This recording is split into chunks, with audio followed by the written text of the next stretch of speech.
Olha só, hein? Acharam que a gente nunca mais ia voltar, né? A gente ficou uma semana longe de vocês já ficaram enchendo o nosso saco para voltar, mas aqui estamos novamente, estamos aqui para o 41º episódio das Suas Marcas Podcast, que pulou uma semana na semana passada devido a muitos compromissos profissionais, né? Somos pessoas muito ocupadas e esse podcast não nos dá absolutamente nenhum retorno financeiro. Então estamos aqui o quê? Pelo Apenas contrário. para exatamente.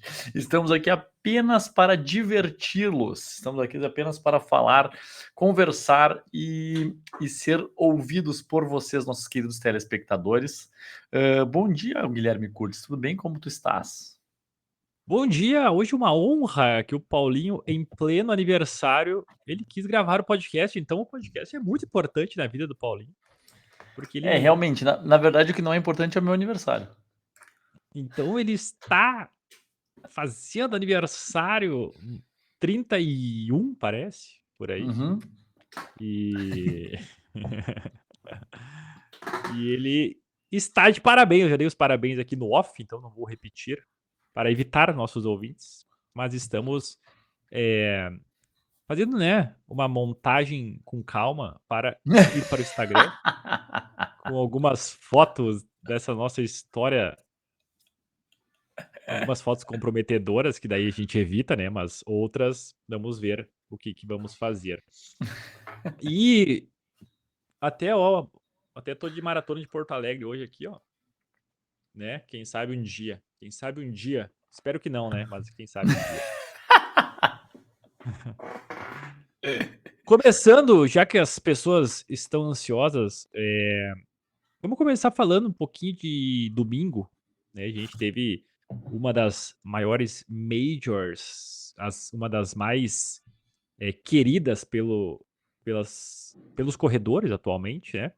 Eu sei que o Paulinho teve alguns alunos correndo lá, fazendo uma baita performance. Eu acho que todo mundo no mundo da corrida conhece alguém que de alguma forma participou de Chicago, e foi uma baita prova. Eu assisti até a metade e depois eu fui treinar, e aí quando eu voltei tinha acabado o masculino e o feminino eu estava acabando. Mas eu acho que a maratona, eh, tá tendo algumas reflexões que a gente faz, principalmente por um atleta chamado Kiplimo, né, que é um cara que ele tem uma baita marca na meia maratona. E ainda na maratona, embora ele correu a 7ª melhor marca da história, ainda tá aquém do que a gente espera, né, é algo de torcedor, assim. A gente espera ainda que o Kiplimo corra bem melhor, mas ele vem numa crescente, né, ele tinha estreado na maratona, agora já correu 2:02, uma baita marca. E é curioso, né, depois eu estava vendo, porque Chicago, eu não sei se todas as majors são assim, mas teve um pós, tipo como se fosse um futebol aqui, um pós-jogo, uns repórter, assim, querendo polemizar, sabe, querendo fazer umas perguntas, assim, que, o Kiplimo tinha que ter muita paciência, sabe, tipo: "Ah, você treina para vencer ou para bater o recorde mundial?" Daí, né, tipo assim: "Ah, você treinou para bater o Corir ou para vencer?" Sabe, umas coisas que os caras querem polemizar e o cara tá ali: "Não, eu tô treinando pra fazer o meu melhor e tal", né. Claro que, sem dúvida, que ele quer bater o recorde mundial, mas ele venceu a prova e o recorde eu acho que é uma consequência. Eu creio que ele é jovem, ele tem grandes condições, é porque ele tá melhorando, né, e eu creio que nunca correu a maratona, o Paulinho já, mas acredito que a maratona é algo muito de feeling, né, de vocês se conhecendo, vocês sentindo a prova, vendo o que a estratégia correta, né, porque o Kiplimo é um cara que no recorde, mundial da meia, que não foi validado ainda, mas quer dizer, não sabemos se vai ser por causa do carro que puxou ele lá, mas enfim, ele é um cara que é muito constante, né, e crescia no final e tal. E ele não tá conseguindo fazer isso na maratona ainda, se a gente pegar ali as parciais, né, ele passou a meia bem mais rápido que do recordista mundial, do Kiptum, e o último 5 do Kiptum é absurdamente rápido, muito mais rápido que o dele. Mas eu acho que é coisa que ele tá evoluindo, sem dúvida nenhuma vai bater nisso, né, de melhorar o final. E eu acredito que tem muito, muito chão ainda, tem muito a melhorar o Kiplimo, e talvez seja um cara aí, tipo um Kipchoge da vida que teve toda a trajetória da pista, medalhou, né, em grandes competições na pista, agora migrou para maratona. Um cara muito preparado. E nós estamos esperando já o confronto dele com o Saui, né? É uma coisa assim que, se acontecer, vai ser algo que vai ter um baita marketing, porque dois caras correndo na casa de 2:2, o Saui já é um cara mais constante, o que Prima agora entrando nessa casa 2:2. Creio que é um grande confronto. E então a maratona de Chicago, muito interessante, principalmente também pelo recorde americano, né? Que um cara que. é, Esse é um cara que os físicos de biomecânica tinham que analisar. Ele é tudo torto, cara. Ele é todo torto. E o Mentz, é um americano, correu 2:04, bateu o recorde americano que durava desde 2002, eu acho, ou 2005, era um recorde bem antigo. Cara, correu muito esse cara. Ele não tava no pelotão da frente ali e fez uma segunda parte bem, bem boa de prova. E é absurdo, assim, se tu filmar ele correndo e falar pra alguém que não conhece, ó, esse cara aí corre quando na maratona? Os caras falam, esse cara não corre nada, cara, todo errado, todo torto, joelho pra dentro. E correu 2:04, o mais rápido branco, né, a correr uma maratona e recordista agora americano, que a gente sabe que os Estados Unidos têm uma grande é, história, sempre tem corredores bons, e ele fez uma baita marca e bateu o recorde bem antigo. A gente teve também, né, Galen Rupp correndo 2:09 num retorno. Bem legal ver o Galen Rupp com 39 anos, já um veteranaço, com muitas vitórias, muitas conquistas, correndo 2:09, né, que hoje, infelizmente não, mas hoje 2:09 já não é uma marca tão expressiva, né, comparado com o que estão correndo, mas até pouco tempo atrás 2:09 brigava em muitas e muitas maratonas. E também o nosso campeão olímpico de 2016, Matheus Centrovitz, que correu aí a maratona. Foi bem legal ele junto com as mulheres correndo ali, junto com o Pacer que estava puxando as mulheres. E ele correu 2:22, Uhum. se eu não me engano. E então, Centrovitz aí se divertindo um pouquinho na maratona. É um cara que foi campeão olímpico 2500.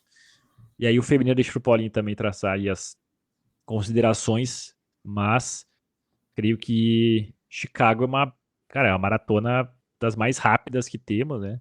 Tanto que o recorde mundial é de lá. E foram grandes marcas que Primo 2:02 é muito rápido, feminino 2:14 também muito rápido. Quem nos ouve e quer correr uma maratona rápida, acho que Chicago é sempre uma boa indicação. Então, cara, algumas considerações que eu tenho sobre a Maratona de Chicago. A primeira delas é que, assim, eu assisti a prova praticamente toda ela. Eu estava correndo uma prova no domingo, mas acabei chegando em casa, voltei para ver do começo da prova. Daí, ali, logo depois que eles passaram a meia, eu dei uma adiantada para ver ao vivo também como é que estava rolando, até para não ficar vendo atualização no Instagram e ficar tomando spoiler. Mas eu tenho algumas considerações muito importantes na Maratona de Chicago, começando por mim, né? Que eu era para estar lá. Eu tinha inscrição, fui sorteado, né? Tava com tudo pronto para ir para Chicago, mas, né? Daí no início do ano, lesão, repensei algumas coisas e acabei não indo para a Maratona de Chicago. Acabei abrindo mão dessa prova. Me arrependi um pouco quando eu vi a galera lá correndo, quando eu vi, né, os alunos que a gente falou que são nossos ouvintaços aqui, são as pessoas que mais cobram quando não sai podcast, que é a Laura e o Roger. O Roger fez uma prova espetacular, correu 2:43. O cara, a gente correu aí 4 maratonas juntos, né? E cada maratona ele melhora um pouco, já melhorou praticamente 10 minutos desde que a gente começou essa parceria aí na maratona dele. Então, um cara extremamente focado, um cara muito bom de treinar. E a exemplo dele também é a Laura, né? Que é a nossa aventaça aí, ela correu 4 horas, 3 minutos na maratona. E é surreal, né? Porque foi a primeira maratona dela e em junho, aqui na Maratona de Porto Alegre, ela correu 2 horas 00:25, né? E aí agora ela praticamente dobrou essas duas meias maratonas que ela tinha aqui em Porto Alegre, que ela correu em Porto Alegre em junho, agora em outubro. Então significa que o treinamento ele tá dando certo, o treinamento ele tá acontecendo. São duas pessoas que são excelentes se treinar, são excelentes alunos, porque fazem tudo certinho, né? O Roger até certinho, até demais, assim, é um cara extremamente regrado, extremamente metódico com relação a descanso, com relação a treino, com relação a tudo, assim, alimentação. Ele ficou, sei lá, um ano inteiro sem comer doce, praticamente, eu acho. Então, o cara é extremamente regrado, a Laura também. E a Laura ainda tem uma curiosidade, que é uma aluna à distância, ela mora em Eindhoven, na Holanda, e a gente se encontrou 2 vezes pessoalmente, então é bem legal, assim, é bem recompensador ver que os dois ali atingiram seus objetivos na prova. Isso, bah, é sensacional, uma pena realmente não poder ter estado com eles lá em tempo real, vendo isso acontecer e, né, estar correndo a prova junto com eles. Dito isso, sobre a prova da Elite, eu acredito que até te mandei no Instagram ali logo depois da prova, né, aquele comparativo que tem entre as parciais do Kiplimo e do recorde mundial do Kiptum. Então o Kiplimo ele ficou na frente, né, do recorde mundial até ao quilômetro 35. A passagem do 35 é ainda 30 segundos abaixo do recorde mundial. Isso nos diz muito sobre a maratona, né? Eu acredito que a gente sempre fala sobre sair forte, né, em prova, e maratona é uma prova que ela cobra muito quem sai forte. E para mim, tá, na minha visão como treinador, como atleta, como alguém que tem uma maratona já no currículo, cara, os primeiros 5 quilômetros, enquanto eles passarem abaixo de 14 minutos os 5 quilômetros, ninguém vai bater o recorde mundial. Porque é muito, muito forte e cobra no final da prova, como cobrou do Kiptum, né? Ele quase 2 minutos, né, acima do recorde mundial, com uma passagem que no 35 estava 30 segundos na frente, né?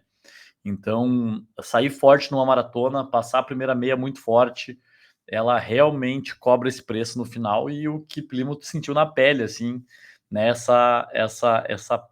esse gorila subindo nas costas depois do quilômetro 35, que é onde a maratona começa de fato. É depois do 35, né, que começa a pesar as coisas.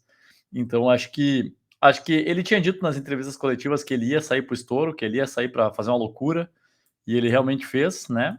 E tentou, né? E tem que ser elogiado por isso, por tentar agredir esse recorde mundial, até pelo, como tu disse, né? Pela passagem dele na meia maratona, que ainda não é oficial, ter passado, né? Imagina que ele passou 3 minutos e pouco acima do tempo que ele tem na meia maratona, então é muita sobra, né?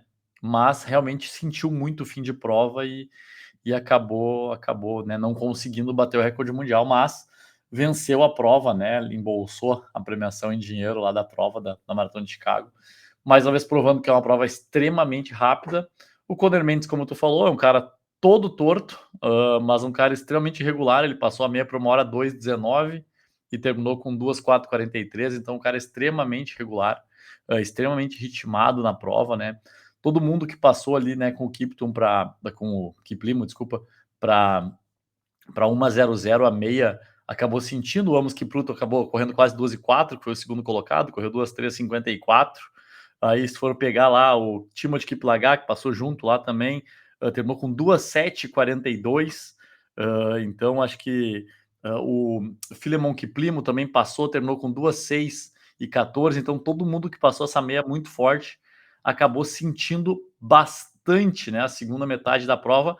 Porém, entrando um pouco no feminino, eu acho que ninguém sentiu mais a segunda meia maratona do que a Taie, né? A Taie que acho que era a primeira maratona dela, era a primeira maratona dela, sim, ela estreia na maratona, ela tem, né, 1:04 na meia, era uma das grandes favoritas, ela tem 1:04:14 como melhor marca na meia maratona, e era uma das grandes estrelas, uma das grandes favoritas, né, essa estreia da maratona, mas maratona é maratona, não adianta, maratona é outra coisa, é outra maratona. Só quem já passou pelo ciclo, quem já passou pela prova, vai saber que depois do 35 ali a coisa pega muito feio.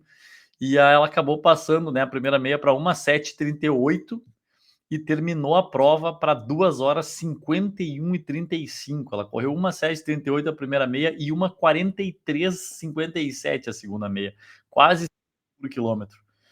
Na minha visão, era melhor ter abandonado, né? Para uma atleta de elite, isso aí não tem nenhum sentido continuar a prova. Muita gente elogiou ela ter feito a prova, ter terminado, ter mostrado e tal, mas para mim era muito mais tranquilo ela abandonar a prova e daqui a pouco correr Nova York, passava ali até o 30 e depois corria Nova York, eu corria outra prova grande agora no final do ano ainda, aproveitava esse ciclo de treinamento, mas ela optou, né, acabou optando por terminar a prova né, e esse desgaste ele é muito grande, principalmente para os atletas de elite que vivem disso, né? Não entendi muito bem essa questão dela terminar a prova, mas concluiu com 2 horas e 51, que é o tempo que muita gente sonha em fazer, mas para ela realmente é um tempo muito acima.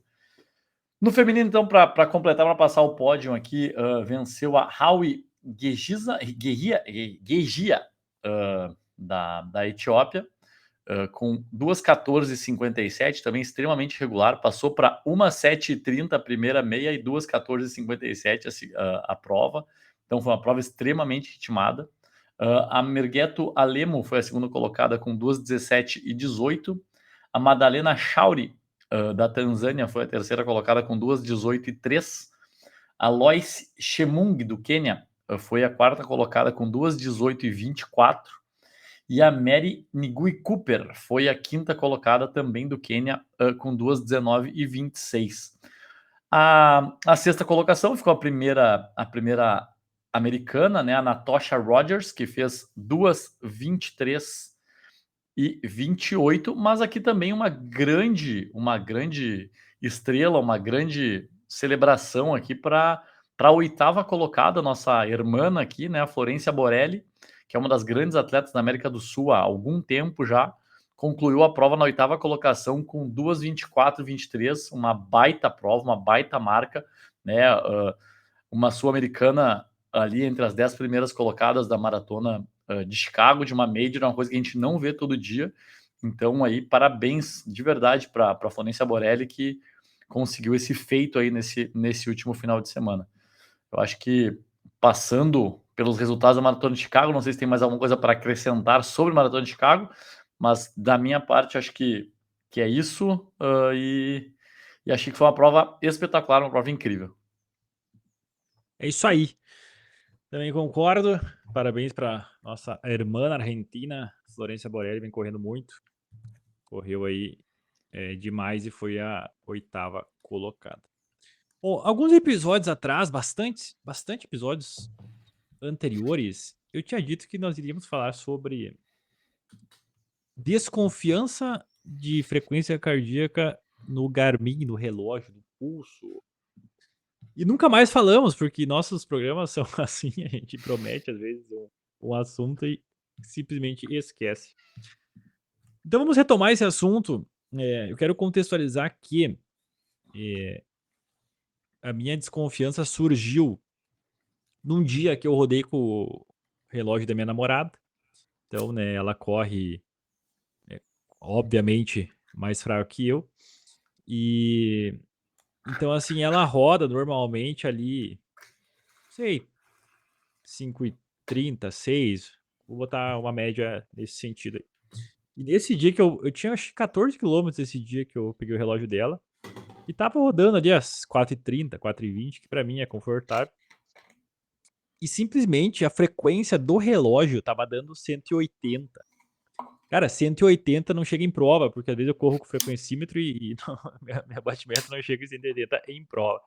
E tava Quanto é o teu super batimento basal? confortável. Ah, meu batimento dormindo, eu vou falar meu batimento dormindo abaixo de 30. Que eu fiz o exame esse ano. Eu não gosto de pensar que eu penso que um dia eu vou morrer, não vou nem ver. O cara dormindo não acorda mais. Mas deu abaixo de 30 ali, deu 23, se eu não me engano, em repouso meus batimentos.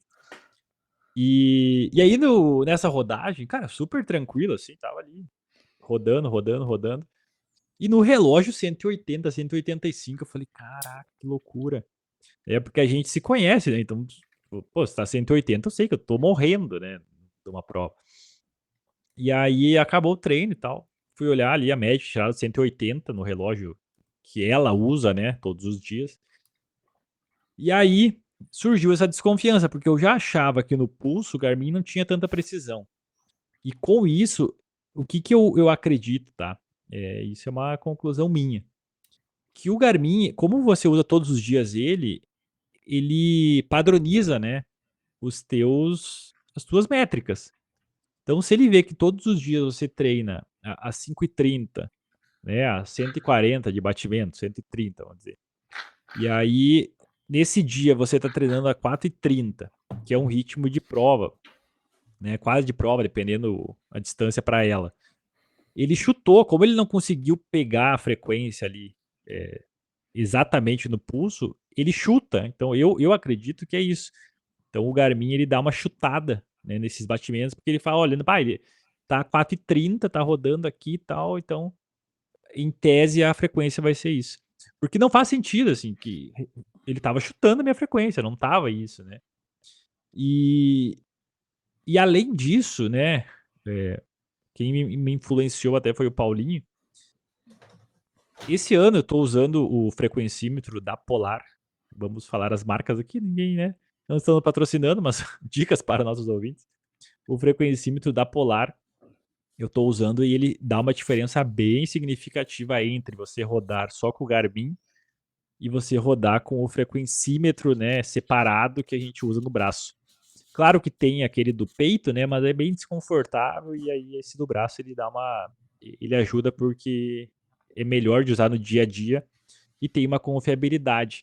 Mas é bem diferente, sabe? Eu tenho rodagem. Eu vou dar um exemplo, tá? Ontem eu rodei 50 minutos, o regenerativo com a fita, né, com o frequencímetro, deu 126 a frequência média. Se eu tô de relógio, cara, vai dar 140, 145. É mais ou menos o que o relógio ele diz. Por isso que as pessoas que às vezes vêm falar comigo, minha frequência está muito alta, eu falo, não confia no Garmin. Pode ser que esteja mesmo, não tô falando que não, mas assim, ó, é um, um asterisco que eu deixo para as pessoas. Não confiem literalmente no que o Garmin, do relógio que tu usa, que em tese pega a tua frequência, ele diz, tá? Então, às vezes, se você quer realmente ver essa frequência, investe num frequencímetro ou aquele velho truque, né, manual, de no meio dos tiros, às vezes nas pausas, ver como é que tá a tua frequência, no final do treino também, né, analisar ali a frequência, é bem fácil, né, dá pra ver, a gente vê às vezes o pescoço, no pulso, tem diversos lugares aí do corpo que a gente consegue fazer ali o cálculo, que é o mais, na verdade, é o mais fidedigno, né? Porque tu tá ali vendo realmente quanto que tá os batimentos. Mas essa é a minha conclusão, assim, foi meio do nada. Eu tinha esquecido meu relógio, peguei o relógio da minha namorada e aí, com isso, caraca, é muita diferença, sabe? O Garmin chutando, e aí eu não confio mais em frequencímetros do pulso. Esta é a minha conclusão e ninguém vai mudar a minha opinião. Cara, então, o que eu vou te dizer, tá? E aí, pela minha experiência também, até com os alunos, né, que tem uma grande quantidade de pessoas que acabam usando os relógios, acabam usando a fita.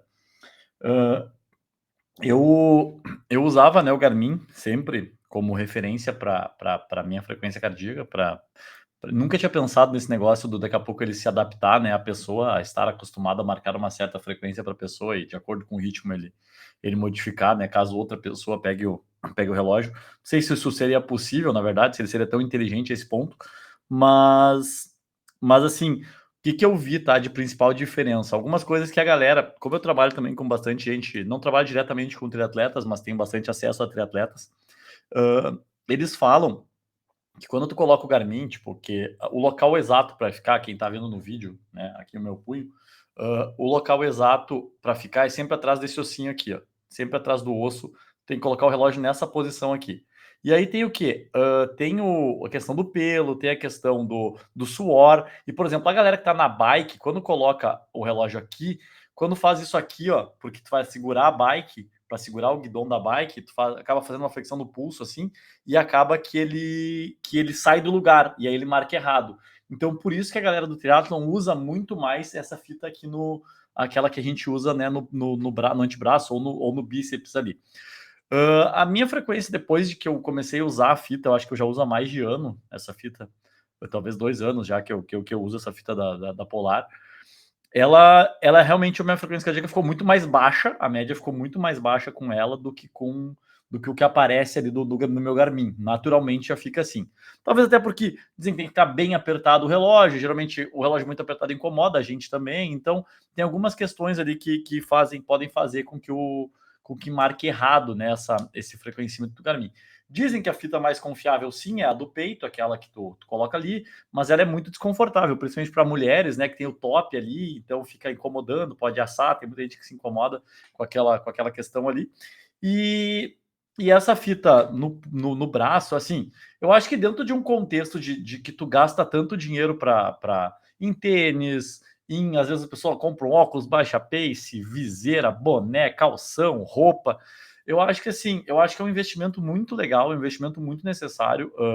Custa em torno, eu já vi em torno eu paguei na época menos de R$ 600 a minha fita. Hoje eu já vi por 900, já vi por 800, já vi às vezes em promoção por 600 também.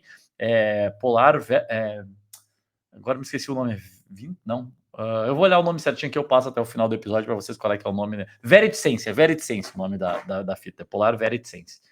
E, e assim, eu acho que vale a pena. Eu tenho alguns alunos que compraram até no AliExpress umas fitas cardíacas dessas aí também, que pagaram, sei lá, 80, R$ 120. Era meio que descartável, porque ela aguenta só o tempo que a bateria dela suportar. Ela não carrega igual a da Polar a gente carrega, né? E essa aí ela tem uma bateria que vai durar, sei lá, um ano. E depois tu descarta ela. Mas eles pagaram, sei lá, R$ 100, 120 e funciona muito bem também. Ela funciona super bem, assim, a exemplo dessa da Polar. Eu acredito até pela colocação, o local que ela fica ali, colocadinha e tal. Tem, eu acho que pelo menos 5 alunos que tem essa fita chinesa aí, japonesa, sei lá o que ela é, que ela funciona tão bem quanto a fita da Polar. Então, sim, eu acho que a gente não pode. Até no vídeo que a gente fez para o Olímpicos, que eu fiz com a Mari Fritz, que tem mais de 2 milhões de visualizações no Instagram, a gente fala um pouco sobre isso, né? Eu falo que às vezes, cara, principalmente na pista, eu tô olhando minha frequência cardíaca no relógio e às vezes eu tô desconfiado que ela não tá certa. E aí pum, aqui, conta, 6 segundinhos ali, ó, tá. Ah, beleza, fechou. Aí eu tenho a certeza de que eu tô pegando, né, que a frequência cardíaca tá correta. Mas assim, falando de relógio Polar, Polar não, falando de Garmin, de Apple Watch, daqueles outros chineses ali que são relógios Fit, né, Amazfit, aqueles relógios assim, da Xiaomi e tal, nenhum deles eles são muito confiáveis, assim. Muitas vezes já fiz a prova real com alunos que chegaram com a frequência lá 160, 170, aí tu bota aqui e tá bem mais baixa a frequência do que tá marcando no relógio. Então, é bem sempre bom ficar ligado, assim, que às vezes ele pode estar um pouco equivocada aquela questão da frequência cardíaca dele. Exato. Claro, né? Quanto mais preciso e maior investimento nesses equipamentos, você vai ter mais esse suporte e essa fita da Polar que usa no braço. Ela não é desconfortável e é bem confiável frente ao relógio, né? Que ele, eu acho que ajusta um padrão ali da pessoa que usa todos os dias. E, enfim, o meu Garmin é o meu maior hater, cara, porque eu posso correr o que for, as, a- as previsões de corrida dele, cara. Até abrir aqui agora, ó. No 5.000, a previsão de corrida dele, pra mim, é 16:36. No 10 é 35:00. Na meia é 1:17. E na maratona é 2:45 e 52. Então, assim, cara, não tem. O meu Garmin, ele não. Cara, ele me odeia, cara. Ele me odeia. Porque eu já corri com ele, eu já passei um dia uns 6, 14:30. Já corri 14:50 com ele, já na rua, já corri a mais de 15, né? Já corri, cara, um 10:30, 31. E ele não ajusta. Ele não quer saber. A previsão dele é 35 no 10. E não adianta, eu não sei por que que ele não atualiza, mas enfim. O meu Garbi, ele não gosta muito de mim, ele não ajusta as previsões de corrida.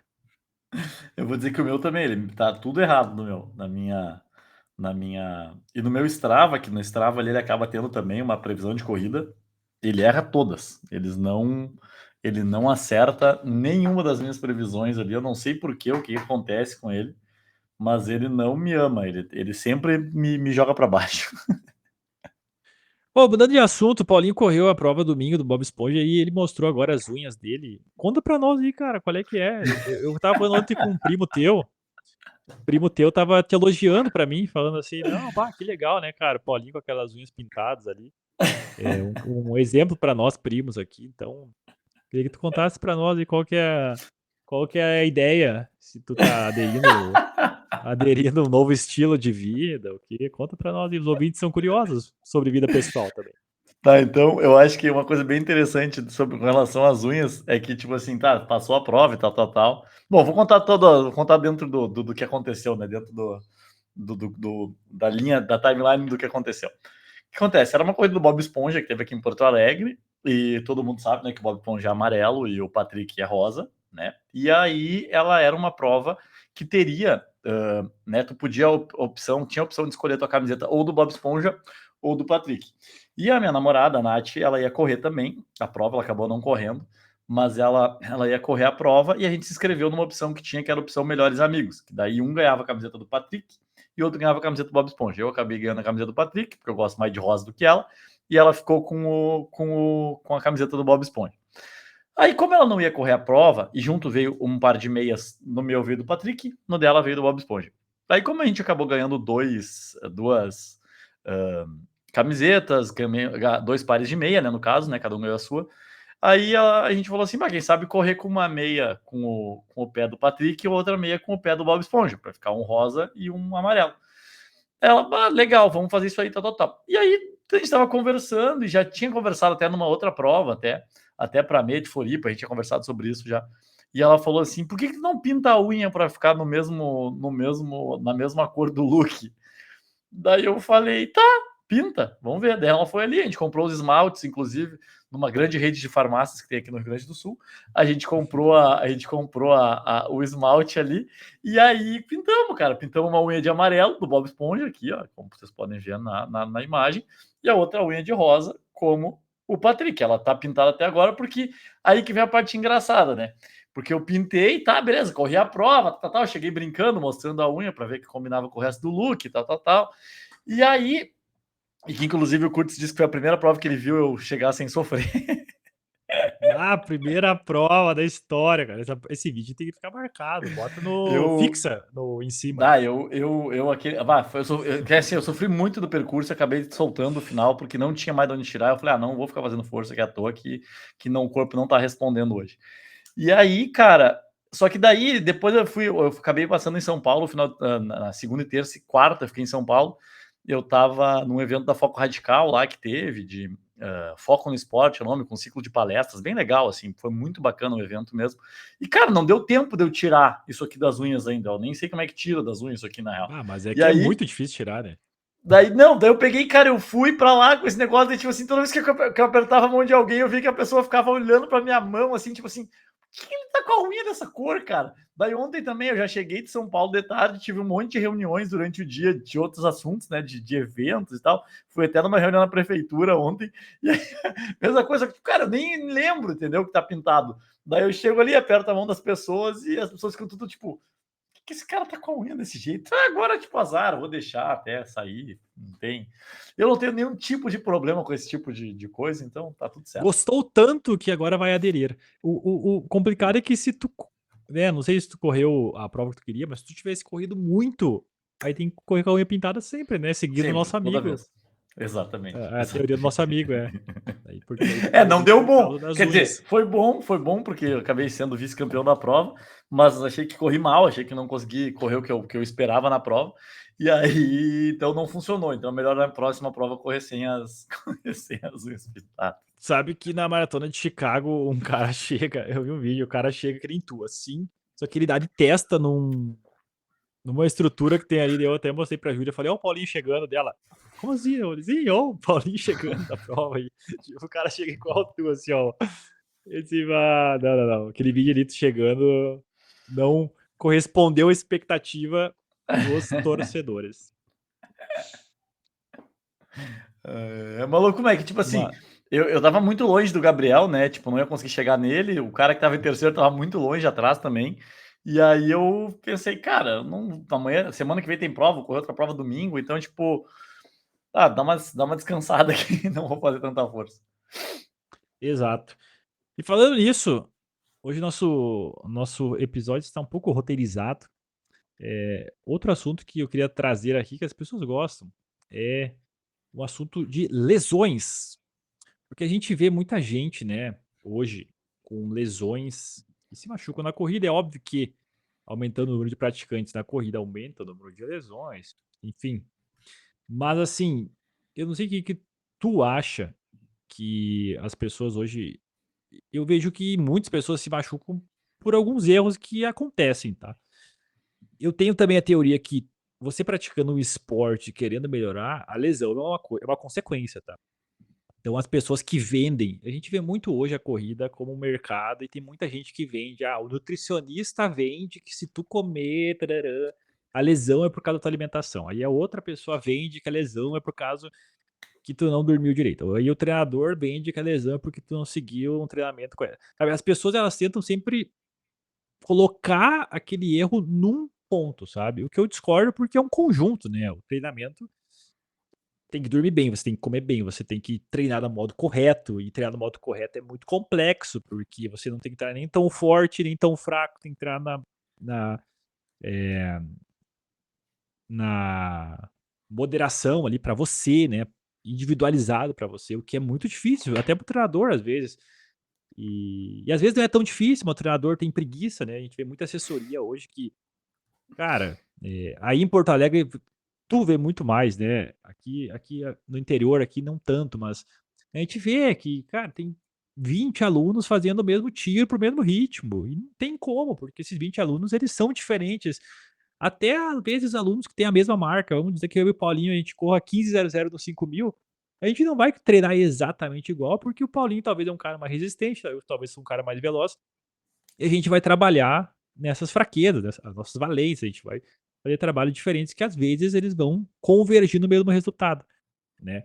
Mas isso eu acho que as assessorias pecam muito hoje, eu acho que é uma questão eu inclusive sábado, eu tinha ido para Santa Catarina, treinar lá na pista de Itajaí, e é um fato curioso, assim, que eu vejo hoje, que tinha uma assessoria lá, tá, e aí com 2 barracas na pista, 2 barracas e tal. E aí tinha banheira de gelo, tá, tinha o massagista fazendo um placebo, na minha ideia, porque ele dava um soquinho, dava uns tapinha ali, tararã, e tinha o que mais? Banheiro de e a bota, tá, a bota de compressão é uma coisa que eu acredito que realmente, eu acho que dos 3 é o que mais vai ajudar, mas assim, cara, o massagista, as pessoas acabavam o treino e iam para o massagista. O massagista ele fazia passava a mão Um assim, tipo: carinho, "Ah, fazer um tarara", carinho, fazer um carinho. um carinho, que assim, se a pessoa vai pra casa e dorme, pega aquela uma hora que ficou ali 1 hora não, né, o massagista ele vai ficar 10 minutos, porque é muita gente. Mas aquela massagem não faz efeito nenhum, tá, a pessoa tá se enganando, né, e o massagista também tá ali fingindo que tá fazendo uma massagem. E a banheira de gelo também, eu acho que assim, cara, tem eu eu entrei 2 vezes, acho, na minha carreira numa banheira de gelo, e eu conheço atleta medalhista olímpico que não pisa numa banheira de gelo. Fala assim: "Eu não vou entrar, mas nem que me paguem aqui 1.000.000 não é". Enfim, então assim, a gente tá invertendo as coisas, né. Tipo assim, o que que é o principal? É o treino, cara, é o treino e depois tu fazer o recovery adequado e tal. Que o principal recovery é o sono. A pessoa tem que entender que, cara, o principal recovery é e aproveitando isso, eu fui no mundial em Riga, e nesse mundial estava o Paulinho, ele foi fisioterapeuta do Alisson Pio, medalhista olímpico, durante ali no ano que o Alisson foi campeão mundial em 22, o Paulinho acompanhou o Alisson durante todo aquele ano, ficou nos Estados Unidos com ele, viajou, né, nas Diamond Leagues e tal. E o Paulinho ele estava falando, um cara que tem muita experiência, trabalhou já com muitos atletas de alto rendimento, trabalhou com o Alisson, é campeão mundial, e o Paulinho falou: "Cara, sou formado, sou professor, ele tem diversas academicamente também um cara muito bom". Ele disse: "Pessoal, vocês têm que entender que nenhum recovery, nenhum supera o sono". Então, assim, o que que é o principal? Cara, chegou de um treino, se tu pode, claro que muitas vezes as pessoas não podem, mas se tu pode, cara, vai dormir. O sono é que vai te recuperar para uma outra sessão de treino. Não tem bota, não tem gelo, não tem massagem que vai fazer o papel do sono, né. E hoje as pessoas elas tentam, né, elas querem esse milagre, assim, tipo: "O que que eu vou fazer?". E aí se o Guilherme Curtis, eu não sei quem, diz que aquela banheira de gelo é boa, cara, todos os caras querem fazer banheiro de gelo. Às vezes o cara tá sendo pago pra falar isso, né? Tipo, se tu comer X, tu comer Y. E eu vejo que daí isso se transforma muitas vezes em lesões, né? Que diversos fatores, né? Não existe um fator. Eu até me loguei aqui, mas quero que o Paulinho prossiga aí nessa. O que ele pensa sobre isso. E a gente vê muito, né? O amador, principalmente, se machucando com bastante frequência.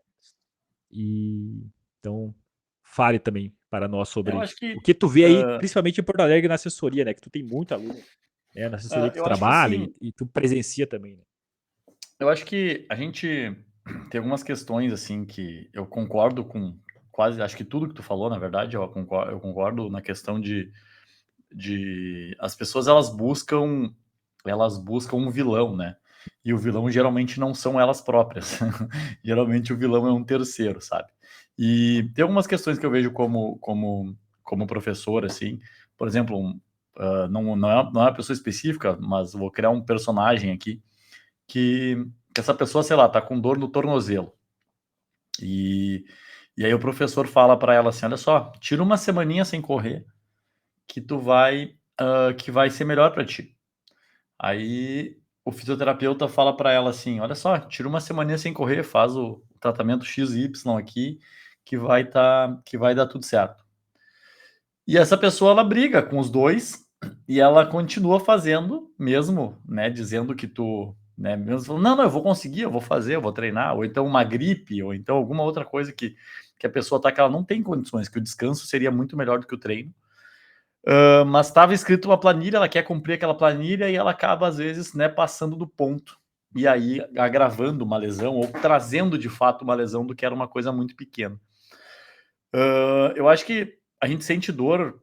Acho que quanto mais volume na semana a gente treina, mais dor a gente sente. Eu acho que é uma coisa meio que natural, assim. Eu não digo de dor de lesão, eu digo de dor aquela coisa. O cara vai levantar da cama e dói as costas, dói o glúteo, dói a panturrilha, sabe? São dores que vão ali durante o dia e elas passam, mudam e tal. E aí, se tu fizer um raciocínio de que tu vai fazer uma imersão em gelo ou até uma bota de compressão, vai fazer um recovery para uma coisa que tu não tá necessitando, assim, tipo, eu sou, e aí deixando bem claro que eu sou extremamente fã do recovery, eu faço recovery toda semana, mas eu não abro mão também eu faço a bota de compressão, eu faço a agulha quando eu tenho dor, eu faço liberação miofascial. Eu acho que tudo isso é muito, muito importante. Eu diria assim, é primordial. O cara ter uma liberação, o cara ter pelo menos uma massagem uma vez na semana é primordial. Mas agora, na questão se a pessoa não tem tempo, por exemplo, de dormir de noite, por exemplo. Não tenho tempo para dormir.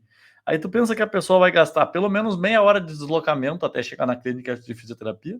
A pessoa vai ficar uma hora lá fazendo o recovery e a pessoa vai gastar mais meia hora de deslocamento até em casa. São 2 horas que a pessoa gastou nesse deslocamento. Será que se a pessoa deitasse e dormisse 2 horas, o que funcionaria melhor?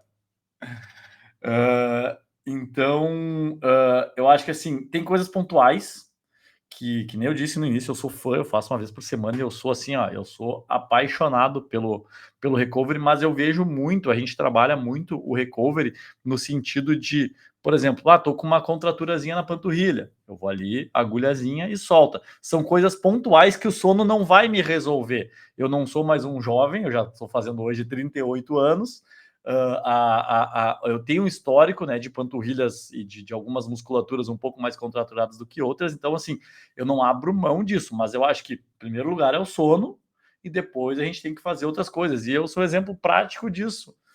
Nesse último semestre, eu alinhei meu sono, eu estou me alimentando melhor, e, consequentemente, meus resultados melhoraram. Então, assim, é simples.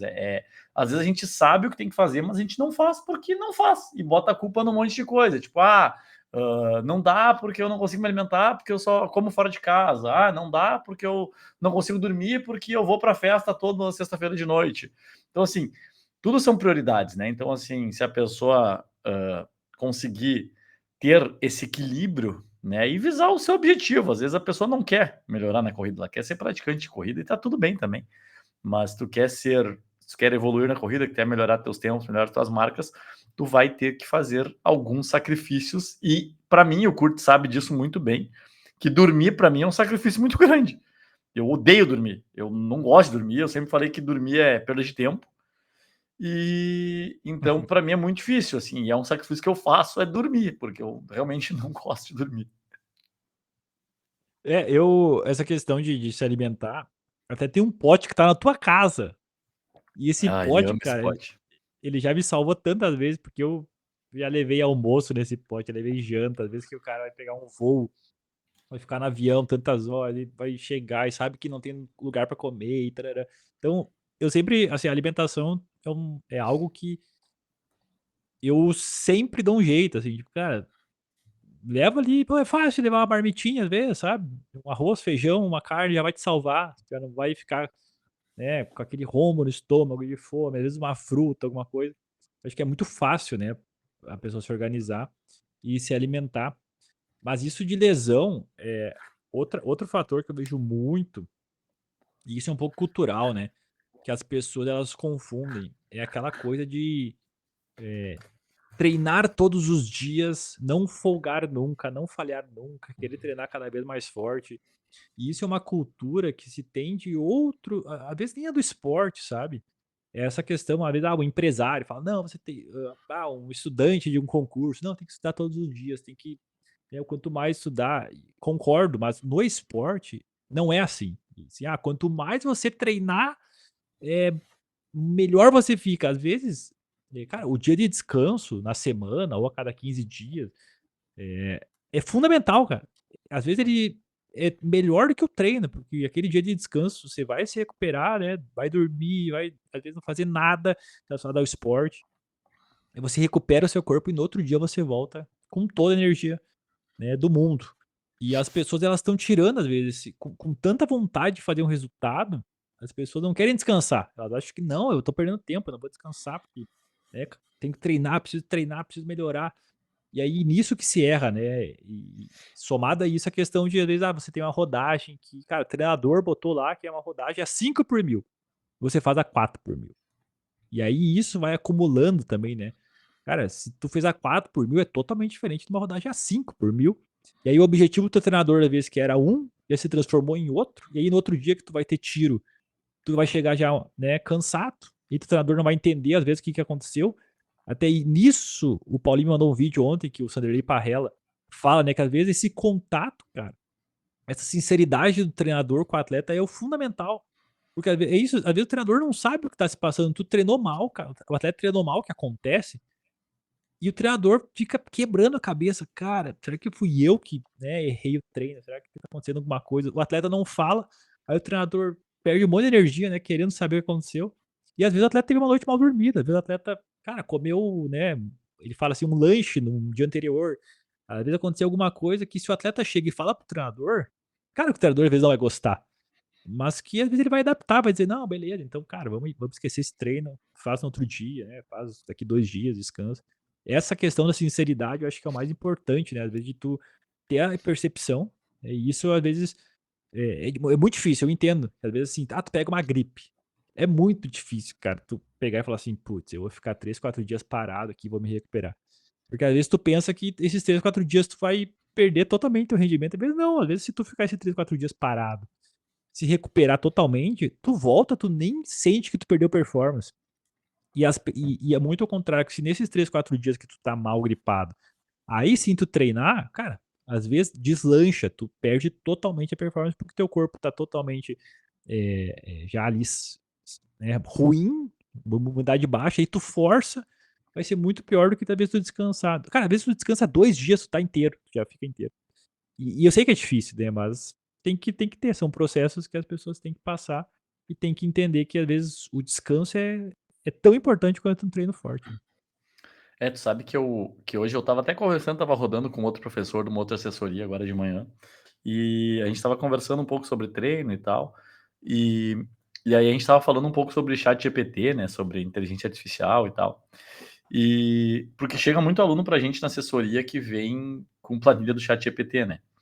E aí tu vê que não faz nenhum sentido, né, a maioria das vezes não faz nenhum sentido aquela planilha que foi colocada ali para aquela pessoa. E e aí a gente estava falando, ele falou assim: "É, pois é, né, cara, mas daqui a pouco quando vê, né, tipo, a inteligência artificial é uma coisa que ela vai que ela vai melhorando, né? Ela vai aprendendo com as informações que ela vai recebendo e tal, e tem os aplicativos já, tipo, tem um aplicativo que agora é parceiro do Strava, o Runna, que dizem que é um aplicativo que é muito bom, que usam, né, lá fora também, tal, tal, tal.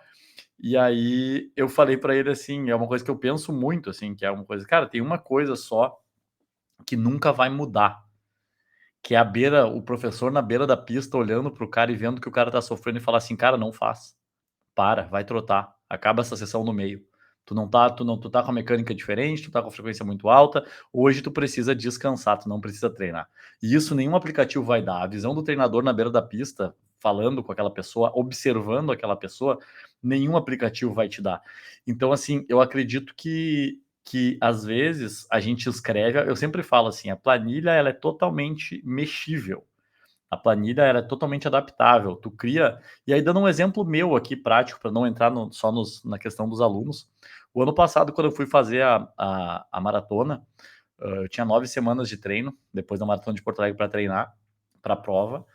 E eu sempre faço, né? Quem faz minha planilha é meu pai, e a gente discute muito sobre ela. Eu dou minha opinião, eu faço, eu escrevo, ele muda e tal.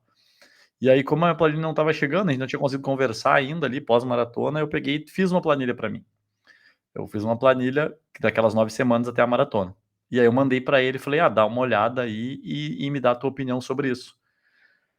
Daí ele olhou, ele falou assim: "Tu tá em casa?" Daí eu falei: "Tô, tá, então eu vou aí na tua casa pra gente conversar". Daí tá, beleza. Ele veio aqui em casa e ele sentou na mesa, a planilha, eu imprimi a planilha, botei em cima da mesa para ele e ele falou assim: "Cara, essa planilha aqui é uma das coisas mais bonitas que eu já vi, é uma das coisas mais bem feitas, mais bem pensadas que eu já vi com relação a treinamento.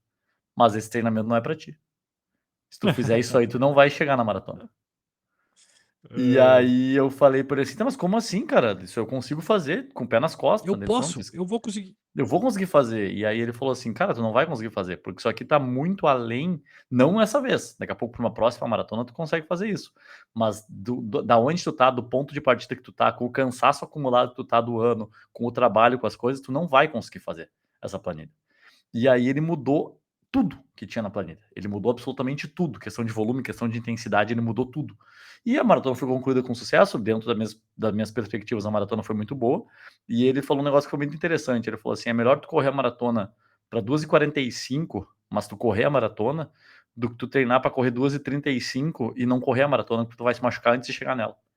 Então, assim, eu acho que são coisas que é só a visão do treinador, que é só o olhar do treinador que ela te dá, né? E eu acho isso muito, muito, muito importante. E nisso eu acho que eu sou um pouco crítico, mas eu creio que a pessoa se autotreinar é muito complicado, justamente por isso, porque tu deixa o lado emocional falar mais alto. Tu vai, mas o Paulinho bota lá um treino pra ele, vamos dizer aí, 10 tiros pra 1,12. Cara, não, mas eu posso. O teu lado emocional vai dizer, não, eu vou. E o treinador de fora, o cara que mais racional, né? É que nem esse exemplo que tu deu. Tipo, teu pai, né, falou: "Não, mas, cara, pode fazer, mas não vai chegar na maratona se fazer esse treino". E então se treinar eu acho muito difícil, porque tu não tá como um terceiro ali analisando, sabe. Tu tá como você mesmo, assim: eu vou superar, eu vou conseguir esse treino, eu vou". E eu acho que também é questão de tu, às vezes, querer mudar muito, sabe, tu se auto-treinar, porque se uma pessoa faz teu treino, às vezes tu vai estar cansada, mas tu vai fazer igual, né. Tipo assim, pô, às vezes cara, tu saiu um dia anterior, sei lá, comeu alguma coisa, e no outro dia tu vai treinar, tipo assim, tá ali, dá pra ali, eu vou fazer. E se tu se treinar, às vezes tu pode também, não, nesse outro dia aqui, talvez vou mudar, vou fazer diferente. Eu inverto aqui, faço ali. Eu acho um pouco perigoso, sabe. São coisas que talvez se eu me treinasse, eu faria, né, de tipo, tu botar às vezes alguma coisa mais forte do que deveria, e aí tu querer fazer muita mudança. Eu acho que o treinador ser um terceiro, acho que é bem importante, porque tu acaba respeitando aquilo ali e sem dúvida ele pensou, né.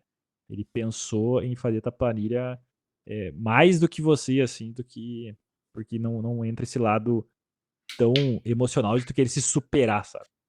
Eu tive uma conversa ano passado, foi esse ano, eu acho, não sei se foi esse ano, foi no ano passado, com um cara que é treinador também, que é um amigão meu.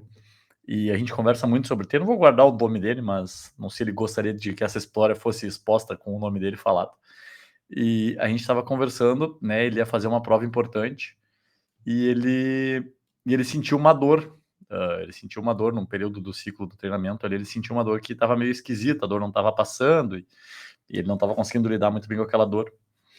E aí ele chegou para mim e falou assim: Paulinho, olha só, queria uma tua opinião. Daí eu falei, claro, pode falar. Ele disse assim, cara, eu tô com essa dor aqui, eu tenho a prova daqui 3 semanas, eu acho, 4 semanas, não lembro quantas semanas que faltava para a prova. E aí ele falou assim, se tu fosse eu, o que que tu faria nessa situação de agora até a prova? Eu pretendo fazer esse treinos até lá. Tu acha que eu devo, se tu fosse eu, tu faria os treinos até a prova, esses treinos até a prova?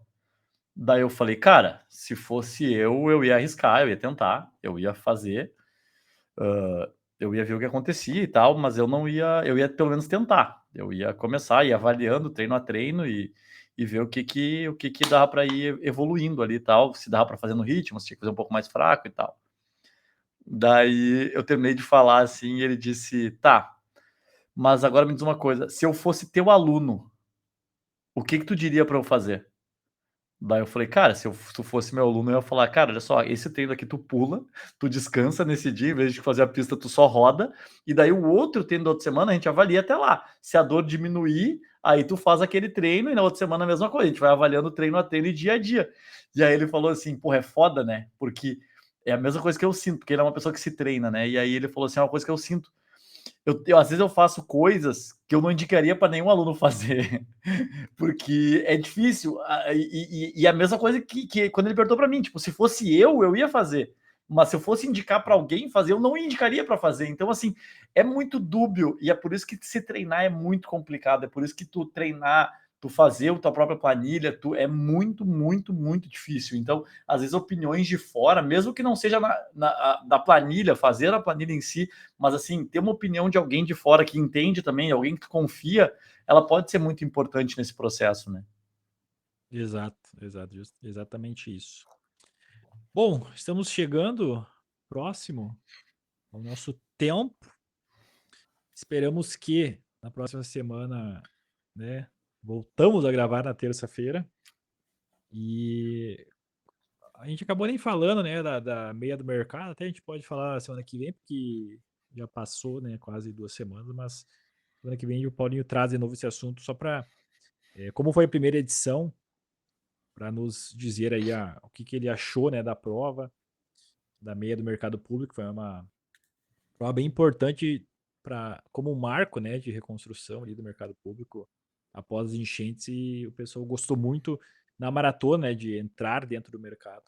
E aí a meia do mercado acho que traz isso, essa emoção aí de passar num ponto tão importante para Porto Alegre.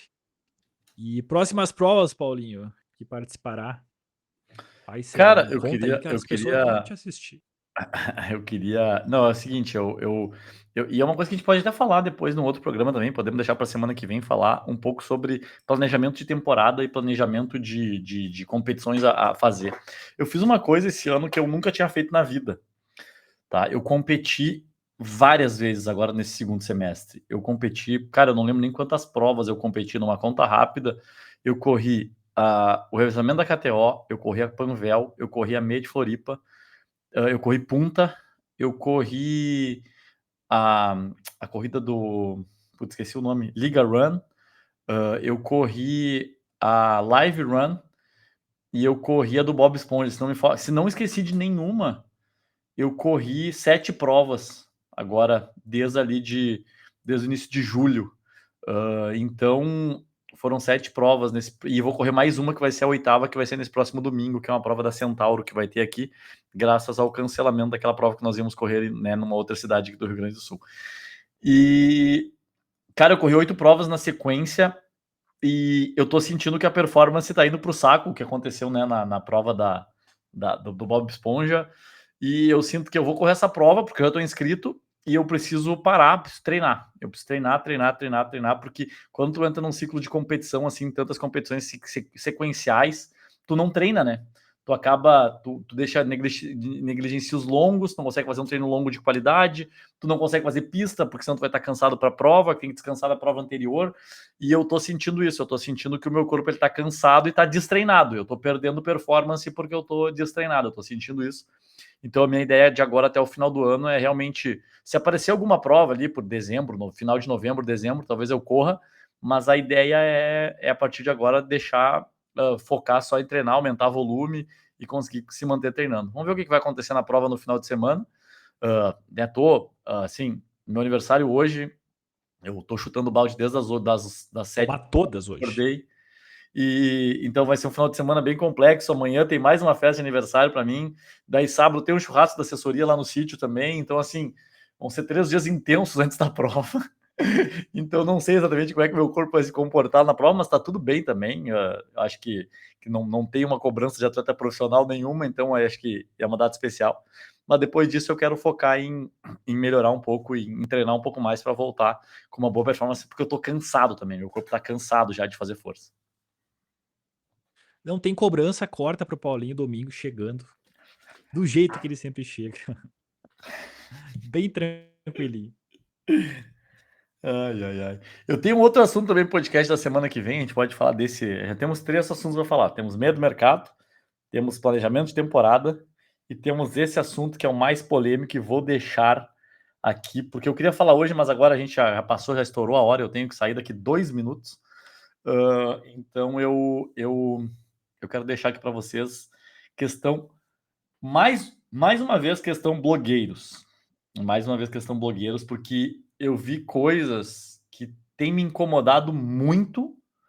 Eu tenho visto coisas no Strava que têm me incomodado de verdade, de blogueiros que iniciam o relógio depois da prova ter largado e param o relógio antes da prova ter terminado. Blogueiros que param o relógio durante a prova, sabe? E param o Strava durante a prova e seguem depois. E depois, né, vem fazer um conteúdo em cima daquilo ali, em cima daquela marca mentirosa que ele tem ali. Então, assim, eu acho que eu até postei, deu uma repercussão gigantesca. Eu postei esses dias que devia rolar um expose de blogueiros que, que, que mentem seus tempos né? O seu tempo do resultado oficial da prova é muito diferente do tempo oficial do Strava do blogueiro. E a galera me mandou muitos prints. Eu não vou, logicamente, fazer expose porque o advogado não deixa. Mas eu recebi muitos prints da galera, então alguém que queira fazer esse exposed aí, fique à vontade. A ideia tá lançada, mas acho que a gente podia debater um pouco, conversar sobre isso na próxima semana. Fechou. Então tá, bom final de semana para todo mundo que nos ouve. Semana que vem estamos de volta. Um abraço. Valeu. Feito, falamos semana que vem. Um forte abraço para todo mundo. Fiquem com a gente aí que a gente promete que a gente volta de vez em quando.